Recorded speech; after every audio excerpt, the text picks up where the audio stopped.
Yeah. Hi guys. Hi guys. It's us and we're doing our second part of our Q&A video. Oh, Wyatt's got great timing. We just start all over. Just start over. Okay. Hi guys. Hi.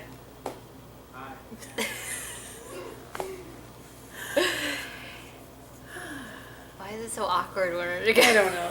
Alright, so we're going to be recording our part 2 of our Q&As because we got a ton more questions that I printed out. Yeah, maybe we can do like a husband's one, and if they leave questions underneath here. Yeah. If you have any questions for our husbands, her as the recipient husband, or me as the donor husband, or John is the husband That's a good idea. Yeah. of the donor. Leave them below. Leave them below. This one I think is to me. It says, depending on how many embryos you get, how many are you willing to use at one time? I would like to put in 1, but part of me wants to say 2 just to make sure, but it scares me because what if it is twins then? But I would be happy with twins. I would take it, but it just scares me a little bit. But it would be fine. I'd probably 2 though at the most. My doctor wouldn't let me put any more in. Well, doesn't it depend on what the grade the eggs are too? Right, yeah, but I think that in this case, I don't think we're gonna have to worry about that. Here's one for you. It says, Kelly, first off, I think you're amazing.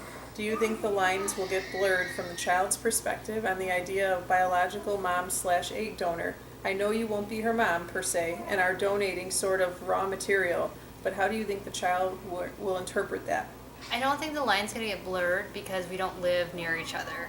You know? Yeah. Like I could see it maybe getting a little bit confusing as the child gets older if we were constantly together.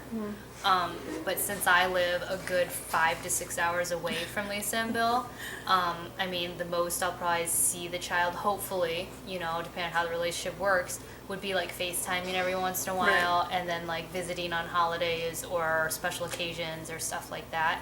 And again, you know, because Lisa's carrying her children, I don't think it's gonna be, how can it get, I mean, I understand like genetically, as they get older, there would be that kind of confusion, but I mean, again, kids only know what they know from the very beginning and what they're taught, and if this baby, the first voice it hears, the first smell it smells is Lisa and Bill, you know, those are very strong connections, you know, so I don't think it's gonna be an issue in regards to having the lines blurred.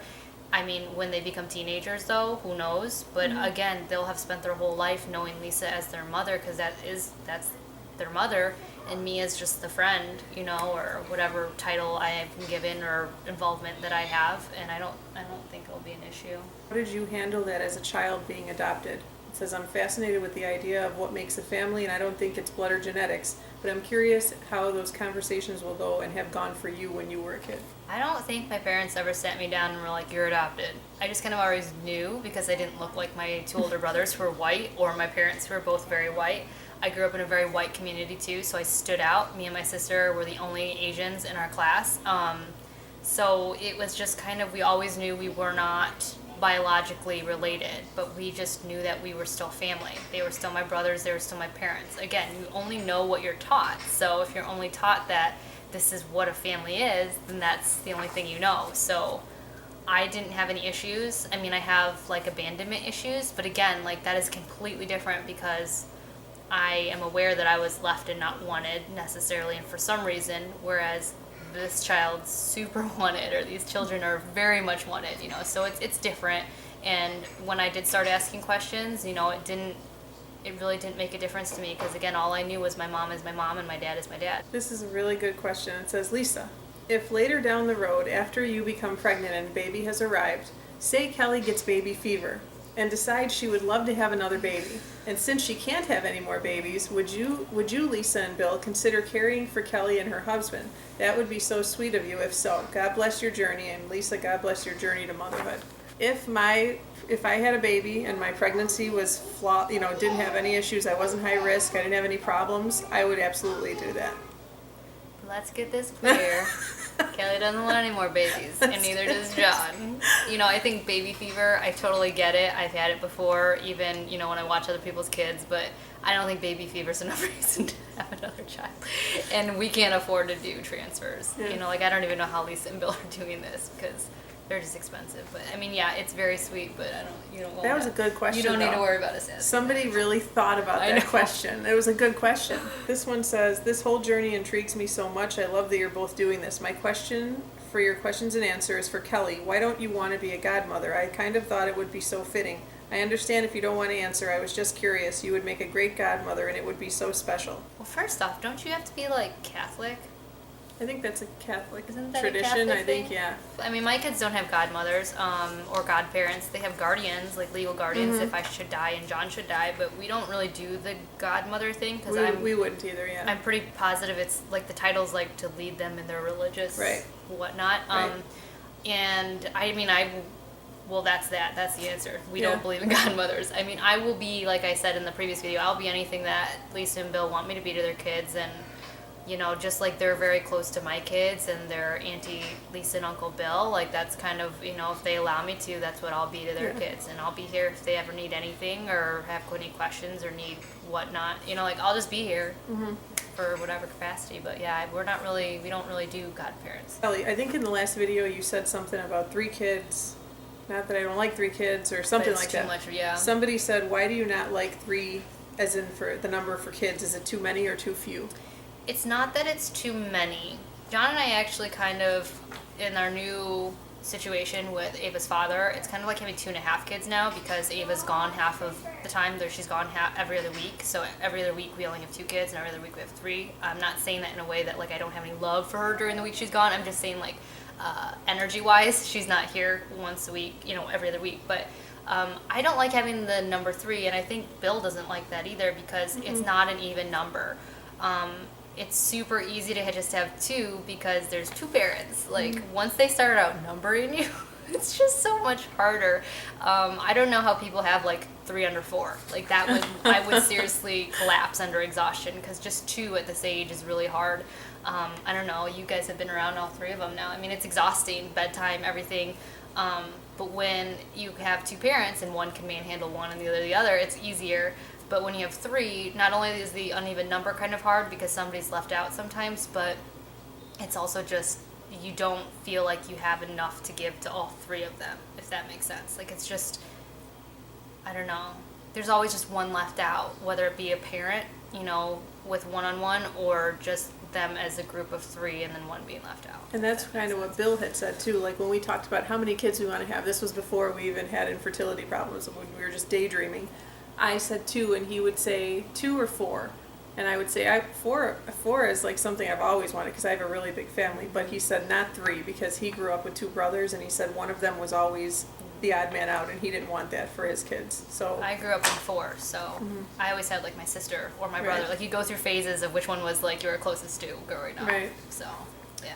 So, but Ava's a really big help too. Yeah. I mean, There's a I've big seen enough her. gap. She's really good with There's the a big kids. enough gap with Yeah. Ava, age-wise, that she doesn't, I don't think, ever feel left out because she's on a whole new level than the other 2.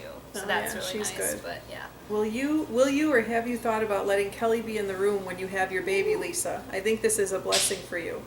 Kelly and I talked about this and I think we kind of said, I wouldn't mind if she was in the room, but I said it would probably just FaceTime because it'll be easier because you really I can't mean, time I that live moment. 5 to 6 hours away, Yeah. and I'm still even a plane ride. Yeah. It would still be like 3 or 4 hours because of the time you're at the airport and all that. Like it's not just a quick, okay, I'll be there. I'll be right there, yeah. Yeah, unless So- you have like a super long labor, which I would not Right. wish on you. And No. also, it's their time. You know, when you work, like me and John were the only 2 in the room with my mom for my last 2 pregnant deliveries, and it was just really special, it just being us. And I would really want that for Lisa and Bill, just to be able to enjoy the delivery of their children that they've worked so hard to have. You know, it's just a really special moment. Like, I wouldn't want to take anything away from that. I think it's a good time for, you know, the husband and the wife to just enjoy becoming parents. I would want Bill and my mom probably in with me.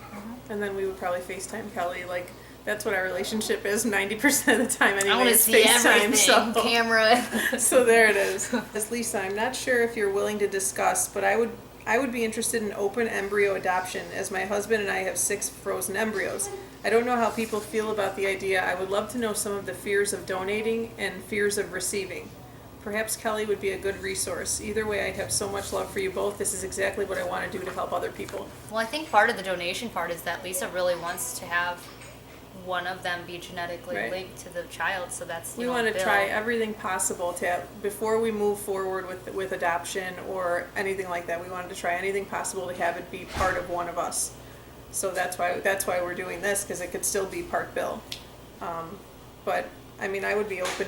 I'd have to learn more about it, and I don't know. I'd really have to search, search that database for an embryo to adopt. And how expensive it would be. Right, because ultimately my whole thing is I want to carry the baby. Like I want to have that whole pregnancy experience, and so that's really big for me. So yeah, that would be in line before we would just go to adopt a baby.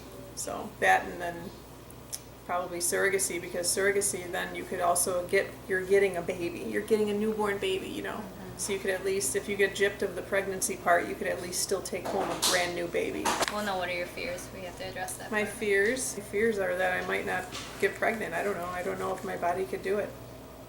My fears as a donor is the quality of my eggs. We're right now facing this, am I going to respond to the drugs fast enough? Talking to nurses and doctors, it's like, one day it's like, yay, everything's good. And the next day it's like, oh, you're not doing so well. And it's just like this emotional roller coaster. So right now I've been doing a lot of retail therapy, but I would say my biggest fear as a donor is not providing what I want to provide for them, which is a good quality and quantity of eggs for them. And I don't want to say wasting their money, but essentially, yeah, wasting their money. I would hate to see that happen. So that's my biggest fear as a donor, is just not coming or doing what I want to do for them, kind of. When the baby or babies get older, will you be sharing with them what's in the legal contract?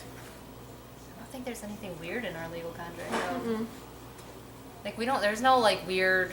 The only stuff in the contract, which we're not getting into specifics, but it only has to do with, what we're doing right now. Mm-hmm. Like, her giving the eggs and us, it's just the actions taking place now. So it really has nothing to do with... All the future stuff, we cut out. Yeah.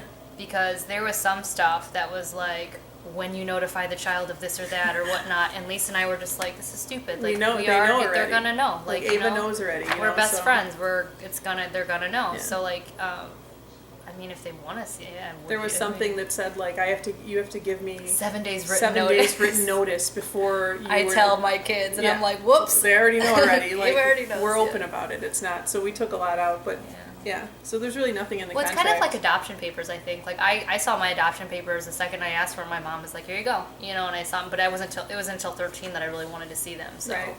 I don't know. Are you and Kelly going to address the rules that she has to follow once this process gets moving along, such as restrictions on intimacy due to the fact that her fertility is ramped up, and other little details that people might not think of? There is no ramping over here. First off, we're staying with Lisa and Bill. She's like 2 doors away from my bedroom. And if you guys, right now, probably everyone in the house can hear what we're talking about right now, because it's very open. But John and I, well, first off, Depo killed my sex drive completely. And second off, we have 3 kids, so we're exhausted. And third off, I'm so bloated right now, and these drugs and my emotional up and down, nobody wants to be near me like that. John does not, well, maybe he does, but, that's not something we need to be concerned about. Do you think it costs less to use a known donor? In all honesty, it seems like you're paying just as much, if not more, by the time all is said and done. I wish you the best and many healthy babies. I'm glad they asked this question. It is almost, I don't want to say almost double, but it's almost double if we were to use an unknown donor. It would cost almost probably $18,000 more if we were to use an unknown donor, just based on the agency fees and the fees that you pay to the donor, and then travel for the donor, all kinds of stuff like that. So it is a lot cheaper. Kelly is saving me a lot of money. Well, that's why we wanted to stay with Lisa and Bill. We're really blessed that we can stay here, because then I'm not stuck in a hotel somewhere. And we offered them to stay at a hotel, but they're comfortable enough to stay here, so that made me feel good. But no, it costs a lot less to use a known donor. More stressful though, because a lot of the heavy work has been put on me and Lisa, as we've explained in previous updates, and that's only because we don't have an agency or a broker doing all of this work. Right. Yeah, so it's more work, but it's cheaper. It's cheaper, yeah. And it's a lot more expensive, depending, I guess, what state you're in too, because donors get paid way differently in every state. So there you go. Which I want to address that real quick. I've been getting a lot of comments from people, which I've just been deleting them because I don't have time for them, is is that, how do you make money from this? I really want to do this to make money, blah, blah, blah, blah. I can't answer that question because I'm not doing this for money, and I think it's kind of inappropriate for people to ask me that question, because I don't think you should just be doing it for money. I think that this is a very emotional and serious procedure, and to just do it for financial reasons, I don't know if that's, I don't want to be helpful, I guess, to that, because it's just the emotional part and physical part that I've already gone through. I think that young women really need to think about it a lot more, and if you're just contacting me asking how to make money, I'm just not into playing that game. So that was one of the frequent questions I've been getting. That there you go, there's that answer. What are your work plans for after the baby comes? You mentioned in a previous vlog that you're working at your job to help pay for fertility treatments. What about when the baby's cooking? After the baby comes, I do want to stay home. I do hair, so I'm able to do that and be home. And I also do Tastefully Simple and Scentsy, so that's all income coming in from other places. That's, but I feel like I've worked so hard to have a baby that I want to stay home. Like I don't want to Pay somebody you know, else. I don't want to pay someone else to watch them, because it's just, this is what I want. Like this is my ultimate goal, is to be a mom and stay home with my kids. I mean, so yeah. And then while I'm working, if I could work through my whole pregnancy, I will. Because I work in the medical field, have you started thinking about your first pediatrician's appointment? I'm curious as to how you will fill out your new patient paperwork for your baby, since none of it will include your family medical history. Also, have you and Bill thought about how you will address the story behind your child's biological mother? I'm curious if he or she will ever know. They're going to know Kelly as you Auntie guys Kelly. know, the kid's going to find out somehow. If the kid is going to know Kelly as Auntie Kelly until they're old enough to understand what went on. And then, what about the first pediatrician's appointment? I mean, when I have to take my kids, because I'm just going to say this because technically it'll probably be the same situation. When I write the family history for my children, for the mother's side, there's like a mother's and a father's side. For the mother's side, I always write that I'm adopted. But then if I have specific things, like I have endometriosis, I had childhood like stress-induced asthma, but that I don't think is always hereditary. But like I'll write what things that I had, but then everything else I write adopted for. So I would assume that that's what you would do for them, the biological mother's side. And if Lisa had any questions, she could call me and I could just help her fill it out or whatnot. But then you would be able to fill out Bill's full side. right. Because they know that. Yeah. Can you do a vlog about what you plan to do post-transfer to help with success? I know that some people do bed rest, some don't, some eat certain things. Curious what your specific plan is, since you guys are clearly so invested in this cycle. What do they say, 24 to 48 hours of just not like laying down bed rest because you want circulation still, you want the blood flow and everything, but like just chilling, maybe just laying on the couch. Which is not so easy chilling for out. her to do. I have a problem, I can't sit still. I did the pineapple core before. I'm probably not going to do that this time. You know, all these people I've been watching, Crystal didn't do any of that. She had twins. So like it just is like some people do it, some people don't. I don't think I'm going to do it. I did it all last time and it didn't work for me. So I think if there was some magical thing to do, the doctor would tell you. Right. I mean, I'm just going to take it easy and keep eating healthy and keep hydrated, and that's it. Why do you have to have a psychological evaluation? I understand that Kelly would, but I'm confused as why you would need one. I think for the same reason that Kelly would, they want to make sure that we understand what's happening and what we're doing, and I think for us it was different though because it's a known donor, so. I think that it was because for me, I think it was a lot to do with, I think they just wanted to make sure we were both going to be physically and emotionally okay with sharing eggs. Mm-hmm. You know, because some people, I think that maybe run the risk of being really angry about the fact that, or resentful that the child isn't biologically theirs, maybe, right. or vice versa with the donor.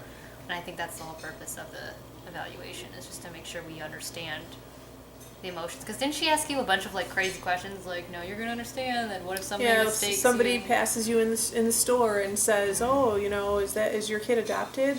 How are you going to answer that? And you're going to go into the whole story. Well, no, I used an egg donor. It's just like, whatever. Yeah. But that, and then she also gave us like resources to go to, like websites and stuff for as the kid is getting older, just like how to explain to them about egg donor things, which will be a little different for us too because it's not an unknown donor. So that's why we needed one. She just wants to make sure your head's in the right place. She wanted to to make sure I wasn't giving my eggs to some crazy people. Much. but the psychologist really liked Kelly, so she said she had a good head on her shoulders. So. Boy, was she wrong. Oh, Bill is so supportive and sweet. I also follow Kelly, and she mentioned a few times she does not know her family history or anything since she was adopted. So what exactly does the gender test reveal about her? At what point would the doctor not recommend her as a donor? Gender test. Genetic test. Like, what kind of results would have to come back for them to say... Gender test. I'm a woman. What kind of results would have to come back for them to say no? And is Bill also going to be tested? Was Bill tested? No. No. Only if yours came back abnormal, then Bill would have to be tested. 2 abnormal would automatically Right. mean 100% or something. So, so what does she have to be? It tests for abnormalities that would cause a disorder, like a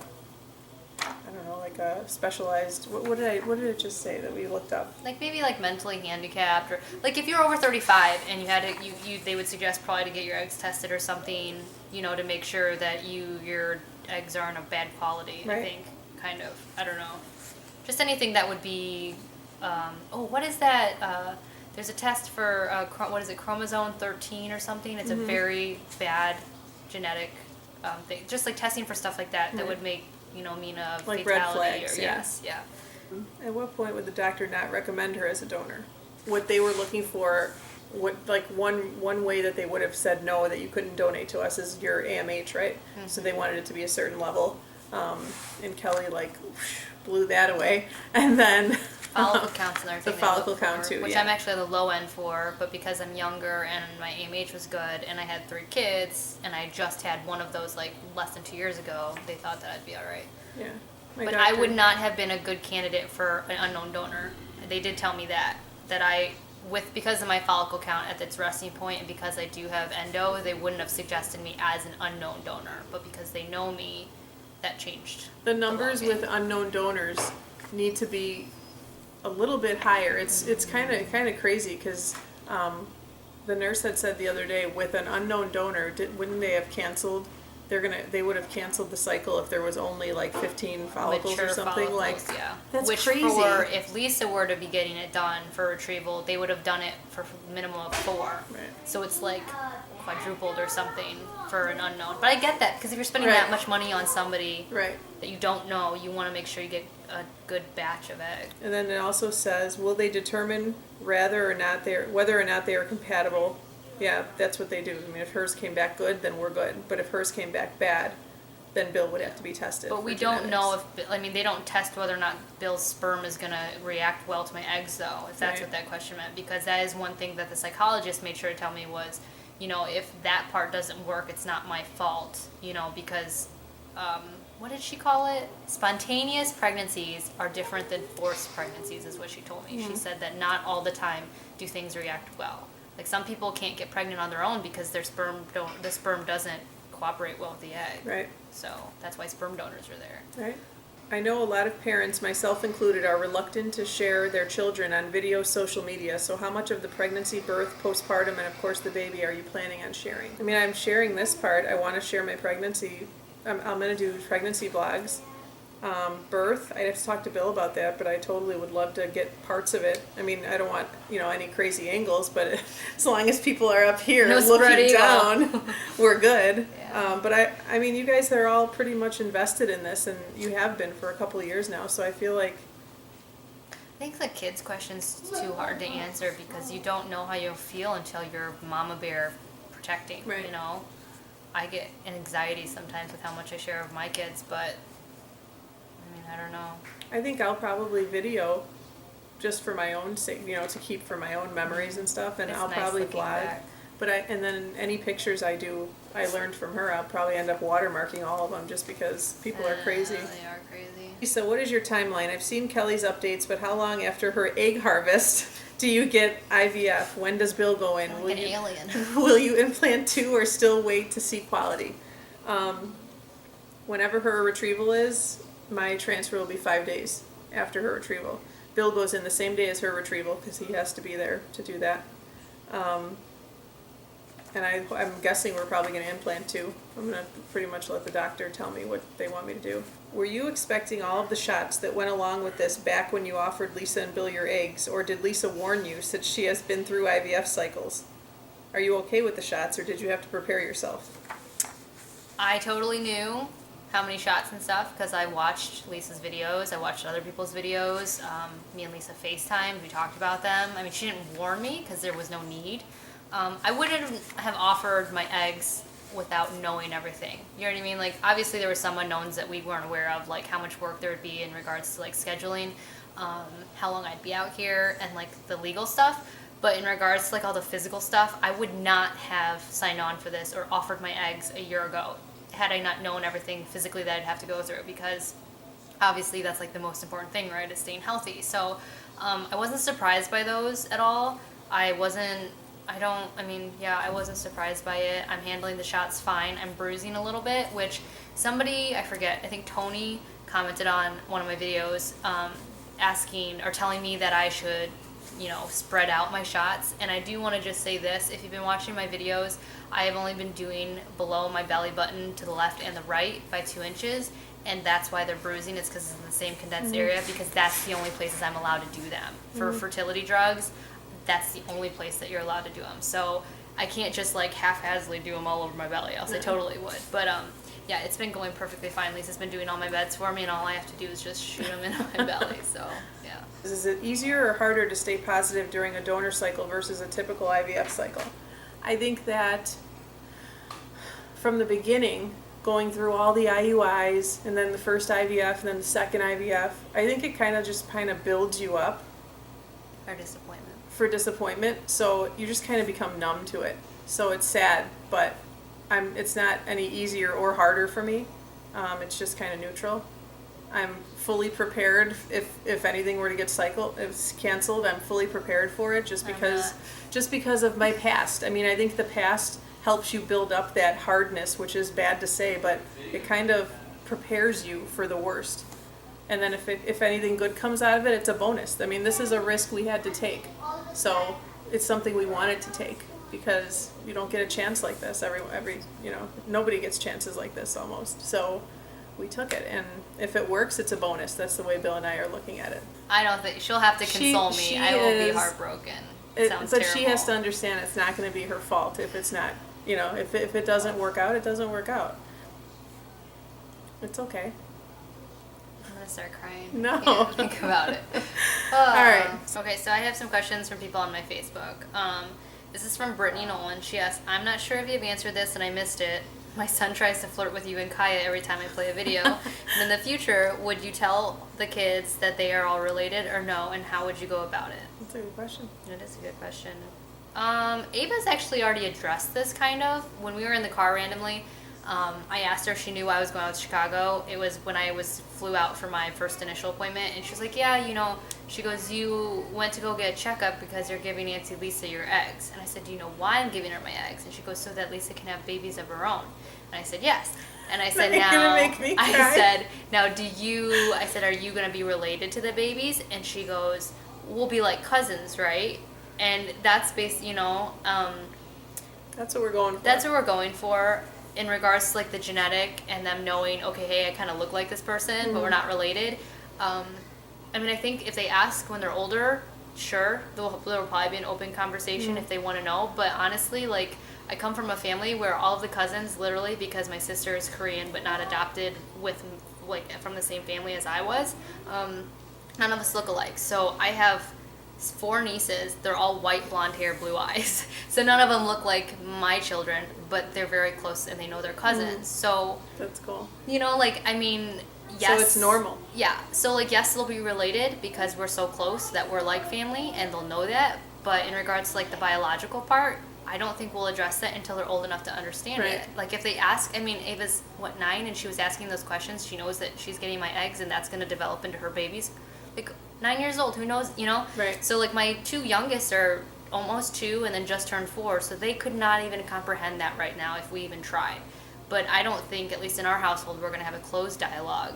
I mean, we talk about this they're all sitting around in the house. We're going to talk about it openly, yeah. Yeah, so I think if you talk about it openly, there won't need to be that initial there won't be conversation. like any awkwardness or if it's out in the open, it'll just be normal. Yeah, so we won't have to sit down and say, okay, this is what's going on, 6 years in advance. They'll just always know. Right. So I think that's good.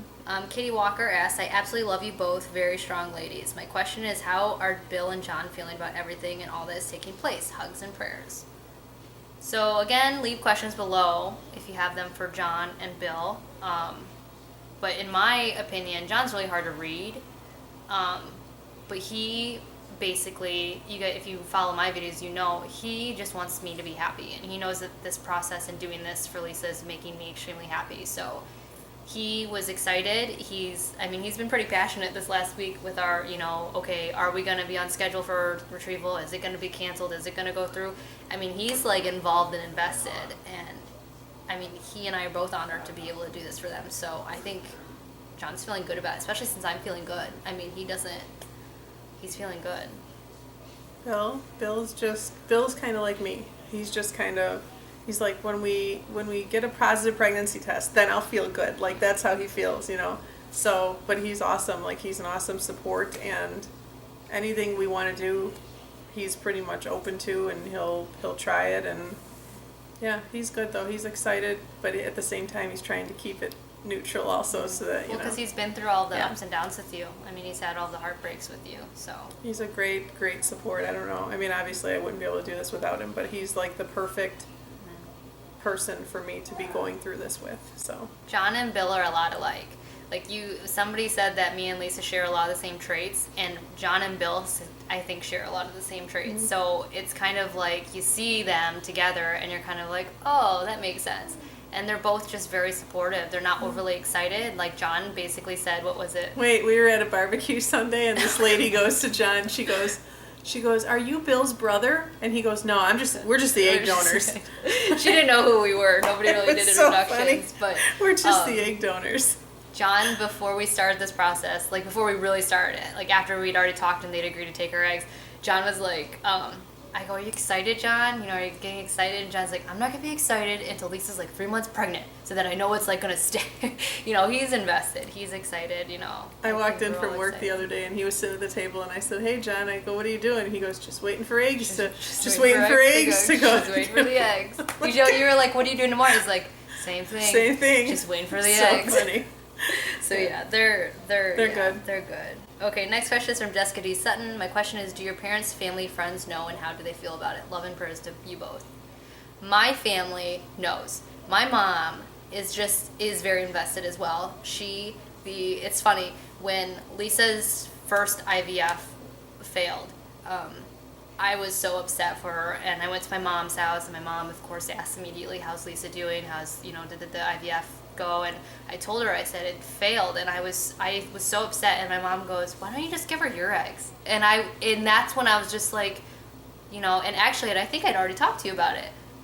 I want to say I mentioned it, and I said I already tried it, and they didn't want them, like not in a mean way, but it was just like, that's how much my parents are supportive about this, and how much, because they adopted their kids, it's just normal for us. Yeah. And so they're just really excited. They've been really helpful. My mom's checking up on our house. We almost had to do this weird schedule with Ava that meant them taking our kids and shuffling them and watching them.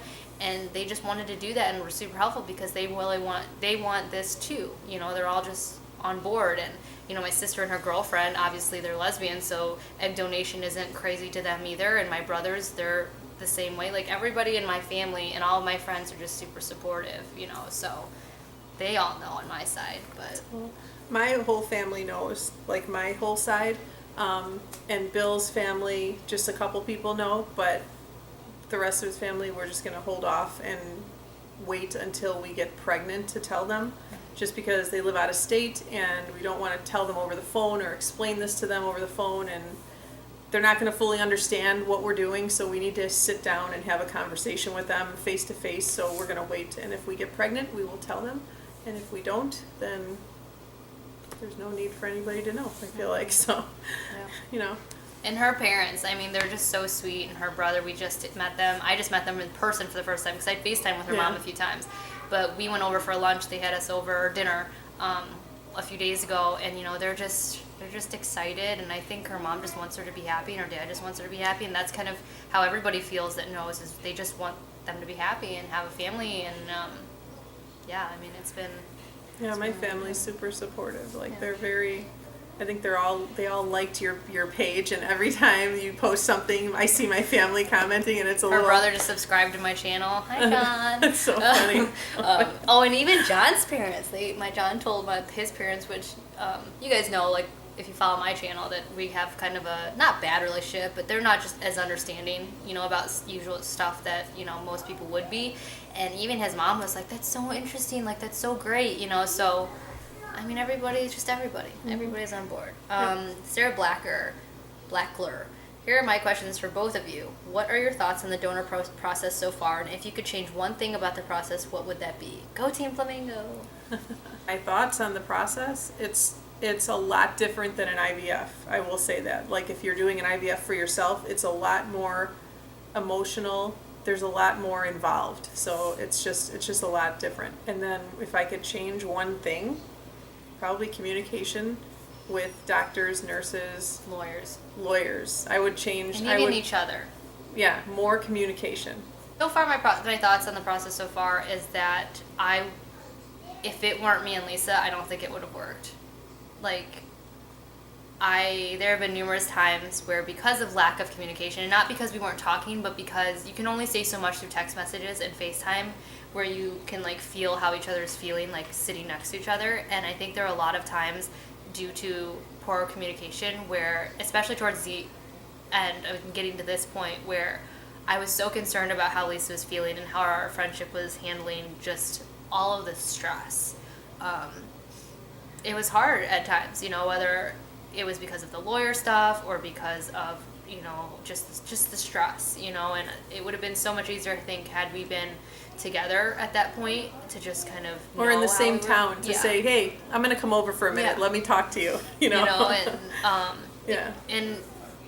Because things just get misread or misunderstood, and so I think that if I would have been doing this with anybody else, which I wouldn't have offered this to anybody else, I think we probably would have failed a while ago.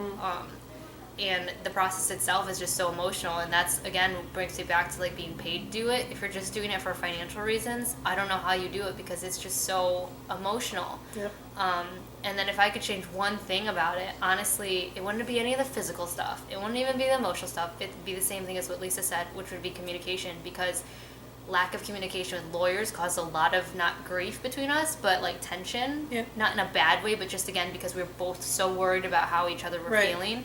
And then also lack of communication, because I've talked to the doctor twice since this whole process started. I've talked to her now twice, and so just the communication between the nurses and the doctor even seemed to be skewed, and then just, like, the ultrasound techs and nobody gives you a straight answer, and they're always different. So I would say the communication part would be the thing that I would change, because that's just been the most difficult. And honestly, I think that if you do an unknown egg donor, I think a lot of the emotional stuff would be different, because me and Lisa care about each other so much that added on an unknown stress factor. It added a lot on. Yeah, because we're both so concerned about how each other's feeling. So with an unknown egg donor, I think it's easier to just be like, I mean, not to be cold, but you don't have that emotional connection with that person to worry about how they're feeling necessarily. That's what Bill said about the legal part. Like, he was like, if it was an unknown, we'd be like, no, just leave that in. Yeah. We don't care. But because we care about them, we wanted it different. So yeah. But and adding on to what you said, I had a hard time with communication, because I was telling Kelly this. I don't have any friends that live out of state that I can't see face to face. So just texting with her or Facebooking with her and then talking about serious stuff like this, it is hard to read text messages sometimes. So, like, or if you don't respond back immediately because you're busy and you're like, oh God, are they mad at me? Like, usually you wouldn't think that way. Like, we're not needy like that. But because this is such a tension-filled thing, it's like 5 minutes feels like 6 hours. And I'm a person that I need to sit by her and talk to her and see her face to see how she's feeling, rather than just read a text. She's so John. I'm that Bill. really bothered me. I had a hard time with that whole part of it, because I needed her in front of me rather than over text, but we got through it. And what didn't help also is I was sick. I was very sick. If you follow my channel, I was like not on social medias for a while, and I wasn't doing videos. I was so sick the week before we came out here. Yep. So getting the energy to FaceTime and stuff was hard. So it was just, Yeah. But again, Well, we did it, so it's... Yeah, any other person, I don't think we would have made No, it. that would have been rough. Penelope Lyons, as you are both such good friends, how will you feel about explaining what you've been through to the child? Would you explain it at the right time when they're old enough? I hope you understand what I'm trying to say, and I don't know how else to word it. Sorry. I think when they just start asking questions. Yeah. I mean, I don't think I ever, went to my parents and was like, how tough was the adoption situation?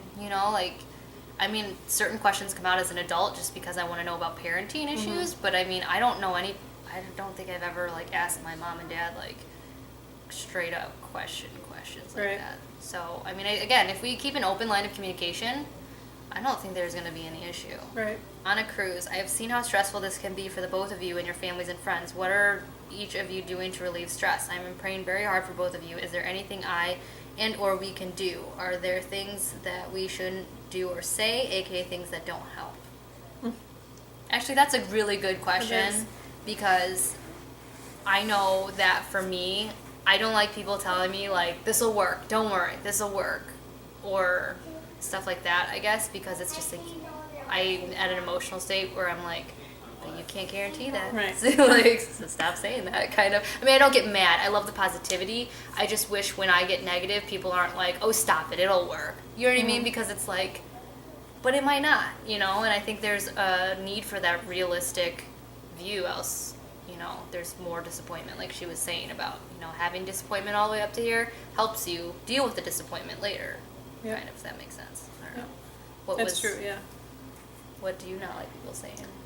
I don't know, I actually haven't had anything almost that people have said negative to me. I mean, I haven't had to delete comments or anything yet, but I think the thing that annoyed me in the beginning, like when we were starting and we were ordering the drugs and everything, is when people were leaving comments for you and saying, oh, the Lupron kills, oh, that shot's gonna hurt. Oh, I'm like, stop putting that in her head, because... Well, no, people were doing that to you too, of your procedures that you were having to go through before, that's terrible, be careful, that thing hurts like a... The saline sauna histogram or whatever, which she'd already had before, and it didn't hurt. I wish people would not put their fears or their experiences on me. I mean, it's one thing to share your experience, but it's another thing to freak somebody out for no reason. Everyone's different, I feel like. Everybody's body's going to react different, so... Yeah, and some of the unasked for, unsolicited advice, I sometimes have issues with that, which I think anybody has with, parenting or pregnancy or stuff like that. Just because some of the stuff people don't understand. Somebody left me a comment on a video saying, you should take ibuprofen instead of Percocet. And it's kind of like, if you've been following my previous videos, you know that I'm not allowed to take ibuprofen because I just can't take it. It's like a blood thinner or something. So I have to take Percocet. So it's stuff like that where I wish people would maybe, if they don't know my whole situation, not give me unsolicited advice, because it just kind of is more stressful on my part. And then also, in the beginning, and even sometimes still, I delete those comments of I can't believe you're doing this, or why are you doing this for free, or what do you get out of this, or another comment is how are you going to feel when your child... I hate that. It's not my child. It's an egg. I'm giving it to Lisa so that she can have her own child. So that would be what bothers me. But I love all the positivity. I love all the kind comments. I love all the prayers and people leaving, these little emojis or thumbs up and stuff. I love that. That is what's helpful, I think, to both me and Lisa, are the thumbs ups, the likes. I mean, they're so materialistic and lame, but it just shows us that, there are people rooting for this situation. So. It's so cool that I post on my Facebook, going for my appointment tomorrow morning to find out this, and this, and I'll post something about our appointment, and 20 minutes later there's 130 people that liked that, and it makes me feel like everybody's going with me to the appointment, because almost. You can envision this room full of 130 people, and you're this feels good, It's they're all holding flamingos. Yeah. And I'm not a usual superstitious, whatever that word is, person, but every single time where something's maybe been a little bit delayed in my appointments, and I've said something on Facebook and people have liked it or said prayers or vibes or thinking of you, no joke, I've gone into the next appointment and it's been you just grew 11 follicles, Right. you know, or stuff like that. So that I think you put positive energy out there and it really works. Yeah. And so that's what's helpful, I think, for both of us. It's Yeah. just knowing that there are people who are standing with us in this, because Lord knows we could use it right now. So It still shocks me how many people are like invested in this. Like I can't believe it, and I appreciate it. So Yeah. yeah. Okay, so there's 2 more questions. P. Christy Estrada, which she left a comment on yours too, I think, Yeah. or Kirsty. How will you treat your endo after the retrieval? I will do an entire endo video after all this is said and done, because a lot of people have been asking about that. I have been feeling great this week, which I was not expecting. I think last week was my endo attack, because I just gotten off my birth control. So that was a hard week for me. But how I will treat my endo after this is I have a Depo-Provera pen waiting on the table over there to take with me to my retrieval date. They're going to shoot me in the butt with it right before I leave, right after they retrieve the eggs. So that way, hopefully, the Depo will get back into my system and I can maybe hop over that next cycle, which is when I have my pain. The Depo worked for me for 6 months. The second they shot that into me, I had pain the first month, but then after that, I was pain-free and endo, pain-free. So that's how I'll treat it. If that doesn't work, the next step would be actually Lupron, which again was kind of why I was a little upset that people were telling me how terrible it was, because that would have been my next step anyways. And then if that doesn't work, a partial hysterectomy might be in my future. I am possibly going to get the endometrioma that's in my right ovary. I might get the fluid ejected from that, because that could be why I'm having a lot of pain. But if you're not familiar with endo, you might not understand this, but your body's attacking itself, basically, and that's what causes the pain. You're bleeding outside of where you're supposed to. And so because I have lesions and stuff like that all over in the insides, my doctor does not want to go in and remove it. A lot of you have been like, go in and have surgery. He won't do that, because even the littlest, tiniest bit of endo, if it's hidden somewhere or still there, could cause a huge amount of pain. So basically, it's just going to be back to Depo. If that doesn't work, then we'll go to the next step. But I think the Depo is going to work again. I don't see it not working. My endometrioma has actually shrunk since I've been stimming. Yep. So, who knows? Last question was Beth Hubner. I just have some questions on the possibility of a later retrieval date. Praying that's not the case. Later as in different month, start all over again, or in a few days. Come on, estrogen. That is confusing for us as well. We won't know anything more until Wednesday, which is tomorrow morning. The problem of this, which I totally did not understand firsthand when Lisa was going through this, is the frustration of, oh, you're doing well, you're doing bad, you're doing well, you're doing bad, and then something changing every appointment, whether it's an up in your dosage of drugs, or the dates change. As of right now, if my follicles, my littler ones, aren't where they need to be tomorrow, we're looking at a possible Sunday, Monday retrieval, or possible cancellation. I don't want to see that happen, so we're really willing it to not happen. Yeah, we'll see.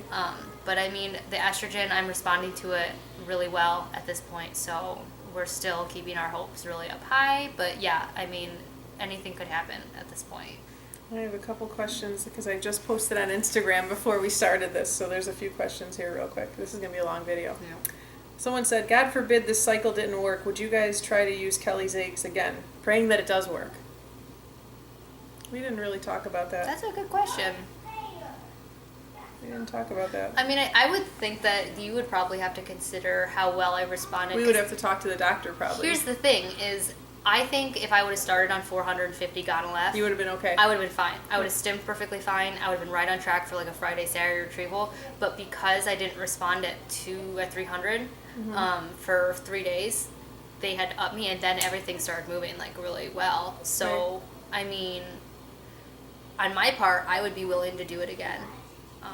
I actually have it written in our contract that I would do it again, but it would be up to them. It's all up to them, because it's not cheap. The drugs are not cheap.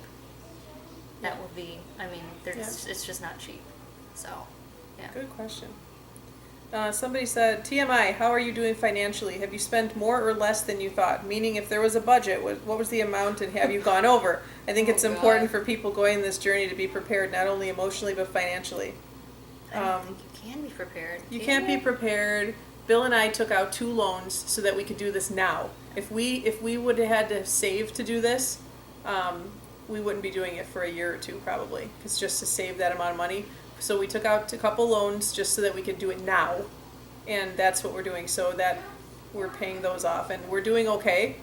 We worked it out because we had no debt before we took out those loans. We paid off all of our debt, so I'm going to do a cost breakdown video, so I'll explain more of that. It says, Lisa, what are you most looking forward to being pregnant or parenthood? Kelly, what are you most excited for Lisa to experience? I'm excited to just be pregnant. I know it sounds stupid, but I want to feel sick. I want to feel the baby move. I want to feel everything that everybody complains about. I want to feel it. I don't care. I want it all, and I'm waiting. And I'm excited to give birth, and I'm hoping that I can do a natural birth and breastfeed and change cloth diapers. It's all the stuff that people complain about is what I'm looking forward to. Kaya will whine. Kaya has this, I think it's obnoxious whine. And she does it all the time when she like wants something. She goes, oh. Lisa's like starts crying because she loves it so much, and I'm just like nails on a chalkboard. Love it. She's so patient. What are you looking forward to the most of parenting? I don't know. Find out when I get there. I'm just excited. I'm excited to have our own family and to, and to see like Wyatt's a cool age now. Wyatt, you talk to him and you can have a conversation with him, and he's such a smart kid, and it's just so cool to see what you've taught your kid, I'm excited for that. So I'm looking forward to her being pregnant. I want to rub that belly. I never like touching anybody's belly, but when she gets big, and I don't care what you say, I'm going to rub that belly. And I'm also looking forward to you and Bill celebrating holidays with your kids. That'd be cool. They go so into holidays, and it's just like this kid or these kids are going to be like, I don't know, they're really lucky. They're going to be really lucky. And here's the last thing. It's not a question, but Annalise said, not a question, just a statement. You guys are the true meaning of a beautiful friendship. I hope you know what an inspiration you both are. I love you, Annalise. So thank you. I love you, Annalise. Your box will be there. Lisa actually Monday. set your box out for you because I've been obviously busy, but she sent that out to you, so it'll be there Monday. Yep. Oh, wait. One more person just added a question. Sorry. When this works, she said, when this works. Will you use Kelly's eggs again for future babies, praying that you get multiple eggs? If we have extra eggs, we will freeze them, yes, and hopefully use them. And honestly, if this goes well and my endo doesn't get worse, this has not been so bad, I would be willing to do another retrieval if they need more eggs. Because we'd already talked about that, which is why it's in our contract. If they need siblings or something, or want siblings, I should say. But, Yep. yeah. So that's it. That's it. So if you guys have questions for John or Bill, leave them below because they both agreed to do a video. I think Bill actually agreed? Yeah.